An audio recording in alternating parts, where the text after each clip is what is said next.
નમસ્તે વિદ્યાર્થી મિત્રો, તાજેતરની અંદર ગુજરાતના એમએલએ ચેતરભાઈ વસાવા અને અન્ય 8 આરોપી જે છે એમને નીચલી કોર્ટ દ્વારા 7 વર્ષની સજા થઈ. હવે સમજવાનું રહેશે કાનૂની જોગવાઈ પ્રમાણે કે એમનું એમએલએનું પદ બની રહેશે કે ન બની રહે. હવે જોઈએ છે લોક પ્રતિનિધિ ધારો 1951 આરપી એક્ટ, જેના સેક્શન નંબર 8(3) કલમ 8(3) ની અંદર સ્પષ્ટ લખ્યું છે, ચાહે સંસદ સભ્ય હોય, રાજ્ય વિધાનમંડળના સભ્ય હોય, 2 વર્ષ કે તેથી વધુ વર્ષની જો સજા થાય છે તો એમનું પદ જે છે એ નાબૂદ થશે, ડિસ્ક્વોલિફાય ગણવામાં આવશે.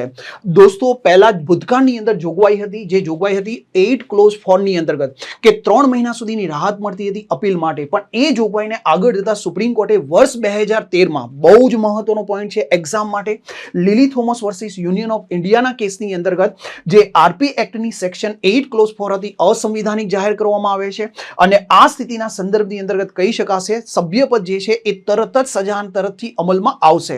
હવે દોસ્તો દેખો થઈ શું શકે છે, સભ્યપદ નાબૂદ થશે. જો પૂરેપૂરી સજા ભોગવવામાં આવે છે તો એના પછીના 6 વર્ષ સુધી પણ ઇલેક્શન લડી શકાશે નહીં એજ પર એક્ટ કાયદા પ્રમાણે. પરંતુ એક ઓપ્શન છે કે જે પણ નીચલી કોર્ટે સજા કરી છે એને હાઈકોર્ટમાં ચેલેન્જ કરાય. માત્ર ચેલેન્જ કરવાથી ન બચી શકાય, અપીલ કરવાથી, પરંતુ જે સજા આપવામાં આવી છે સ્ટે ઓન કન્વિક્શન, એટલે કે સજા જે થઈ છે એના પર સ્ટે આપવામાં આવે તો એમનું મેમ્બર પદ બની રહેશે. તાજેતરની અંદર રાહુલ ગાંધીને પણ સુરત કોર્ટે 2 વર્ષની સજા આપી હતી, એમનું મેમ્બર પદ નાબૂદ થયું હતું અને આગળ જતા સુપ્રીમ કોર્ટે સ્ટે આપતા એમનું મેમ્બર પદ ફરીથી કાર્યરત થયું હતું. તો વધારાની માહિતી તમારે ફેક્ટ સ્વરૂપે એક્ઝામ માટે જરૂરી છે તો આ એકવાર રીડ કરી લેજો. Thank you. જય હિન્દ, જય ભારત.